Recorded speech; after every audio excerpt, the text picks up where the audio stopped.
مسلمان وہ ہے جس کے ہاتھ اور زبان سے دوسرا مسلمان کیا ہے؟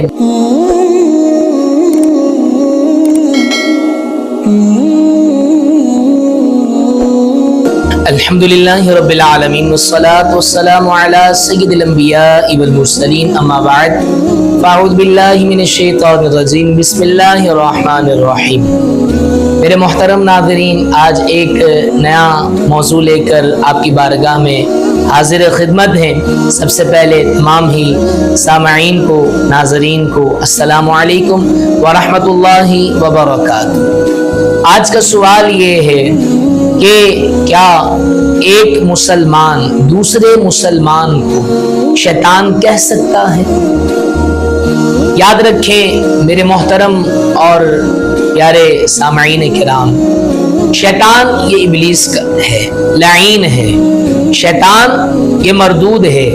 شیطان اس کو کہتے ہیں کہ جو اللہ تبارک و تعالیٰ کی بارگاہ سے دھتکارا گیا، اللہ تبارک و تعالیٰ کی رحمت بھری نظر اس سے اوجھل ہو گئی۔ جی ہاں، اگرچہ پہلے یہ بڑا ہی اچھا تھا، ملائکہ کا استاذ تھا، لیکن تکبر کی وجہ سے اس کو رب کی بارگاہ سے دھتکار دیا گیا اور تکبر کیا، میں آ گئی، اللہ اکبر کبیرہ۔ لیکن آج ہم مذاق میں ایک مسلمان دوسرے مسلمان کو برا بلا کہتا ہے، مسلمان دوسرے مسلمانوں کی دل آزاری کرتا ہے، مسلمان دوسرے مسلمان بھائی کو برے برے القابات سے نوازتا ہے۔ یاد رکھیں میرے محترم اور پیارے بھائیوں، شیطان والا جواب دینے سے پہلے اس سے نیچے کی طرف آتے ہیں کہ جو کہ برے القابات، کسی کو موٹا کہنا، کسی کو لمبا کہنا، کسی کو ٹھنگنا کہنا، کسی کو کانا کہنا، کسی کو بھینگا کہنا، کسی کو بہرا کہنا، کم سنتا ہے، ارے بات سمجھ میں ہی نہیں آتی، الٹے سیدھے نام بگاڑنا وغیرہ۔ یاد رکھیں میرے محترم اور پیارے بھائیوں، یہ بہت برا کام ہے، یہ مومن کی صفات نہیں ہے۔ اللہ تبارک و تعالیٰ نے قرآن مجید میں اس حوالے سے کیا ارشاد فرمایا؟ اللہ تبارک و تعالیٰ سورۃ الحجرات کے اندر ارشاد فرماتا ہے، اے ایمان والو، نہ مرد دوسرے مرد کو نام بگاڑے، برے القابات سے پکارے، نہ عورت دوسری عورت کو برے القابات سے پکارے۔ ہو سکتا ہے کہ یہ جس کا مذاق اڑایا جا رہا ہے، ہو سکتا ہے جو مذاق جس کا اڑایا جا رہا ہے وہ کیا ہے؟ مذاق اڑانے والے سے بہتر ہو۔ جی ہاں میرے محترم اور پیارے بھائیوں، ظاہر پر نہیں جانا چاہیے۔ بعض اوقات پھٹے پرانے کپڑے میں بھی ملبوس کیا ہے؟ اللہ کا نیک بندہ ہوتا ہے۔ وہ کہتے ہیں نا گدڑی میں لال رکھا ہے، کیا پتا کہ اس کے ظاہری اعضاء پر نہ جائیے، رہن سہن پر نہ جائیے، اٹھنے بیٹھنے پر نہ جائیے۔ ہو سکتا ہے کہ یہ شخص اس کے مقابلے میں جو امیر ہے، کبیر ہے، عزت دار ہے، اس کے مقابلے میں رب کی بارگاہ میں بڑا معزز ہو۔ کیوں؟ کیونکہ اس نے فرائض نہ چھوڑے ہوں، یہ کسی کی دل آزاری نہیں کرتا۔ آج اگر میرے پاس کچھ عزت آ جاتی ہے، شہرت آ جاتی ہے، میں ہوا میں اڑنا شروع کر دیتا ہوں، میں دوسرے کو کچھ سمجھتا ہی نہیں ہوں۔ میرے محترم اور پیارے بھائیوں، قرآن ہمیں نام بگاڑنے سے منع کرتا ہے۔ جی ہاں میرے محترم اور پیارے بھائیوں، حدیث مبارکہ میں بھی اس سے منع کیا گیا ہے۔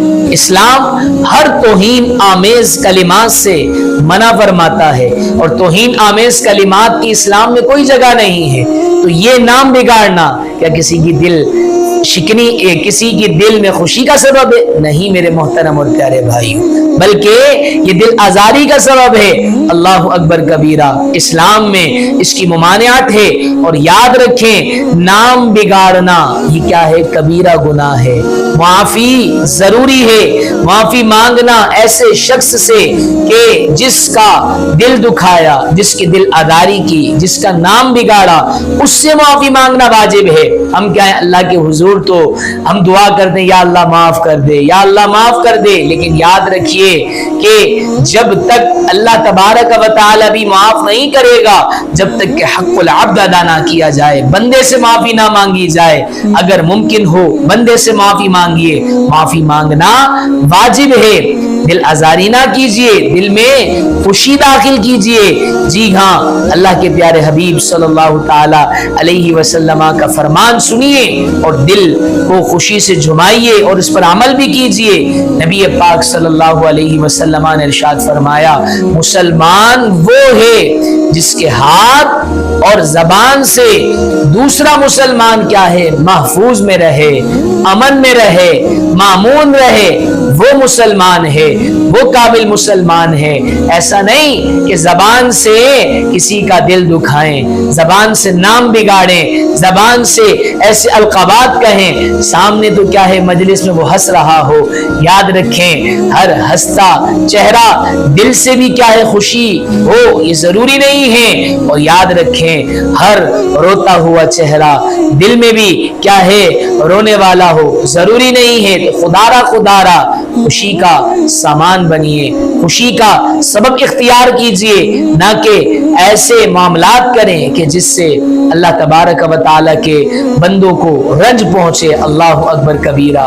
ارے قرآن اٹھائیں، اللہ تبارک و تعالیٰ نے انسان کو کیا مرتبہ عطا فرمایا، لقد خلقنا الانسان فی احسن تقویم۔ دیکھیے کہ ہم نے انسان کو بہترین نمونہ بنایا ہے، بہترین تقویم، عزت عطا فرمائی ہے، اور اللہ عزت عطا فرمانے والا ہے، بندہ اس کو برے برے القابات سے نوازتا ہے۔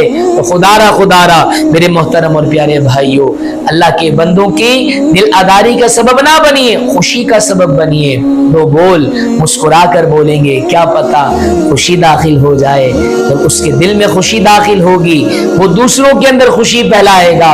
آپ کی ایک مسکراہٹ، ایک خوشی کا تبادلہ کیا ہے گھرانے کو خوشی کا سامان مہیا کر سکتا ہے۔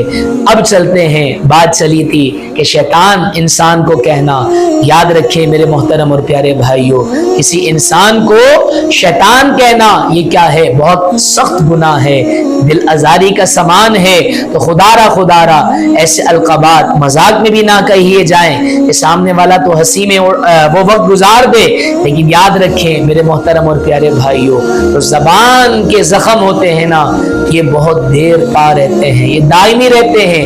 جب بھی وہ الفاظ یاد آتے ہیں، رنج غم تازہ ہو جاتا ہے۔ خدارا ایک کتاب کے اندر لکھا ہے کہ ہاتھ کا زخم تو بھر جاتا ہے لیکن زبان کا زخم نہیں بھرتا۔ زبان کے زخم سے بچیے اور ایسے القابات انسان کو نہ کہیے جو دل آزاری کا سبب بنے۔ شیطان کہنا بھی یہ کیا ہے، اسی کیٹیگری میں سے ہے۔ اللہ کریم سے دعا ہے اللہ تبارک و تعالی ہمیں اپنے مسلمان بھائیوں کو اچھے القابات، جی ہاں دینے اچھے القابات دیجئے۔ نمازی کہیے، ٹھیک ہے، حاجی کہیے، عبادت گزار کہیے، عابد کہیے، نیکوکار کہیے، صالح کہیے، ہاں اخلاص کے ساتھ کہیے، لیکن ریاکاری نہ ہو اس کے اندر۔ خدارا اچھے القابات سے انسان کو پکاریے، برے القابات شیطان وغیرہ، ٹھنگنا، موٹا، لمبا وغیرہ کہنے سے پرہیز کیجئے، کیونکہ یہ دل آزاری کا سبب ہے۔ اللہ کریم ہم سب کو عمل کی توفیق عطا فرمائے اور اللہ تبارک و تعالی ہمیں اصلاحی پہلو اختیار کرنے، دوسرے تک پہنچانے کی توفیق عطا فرمائے۔ آمین بجاہ نبی الامین صلی اللہ تعالی علیہ وسلم۔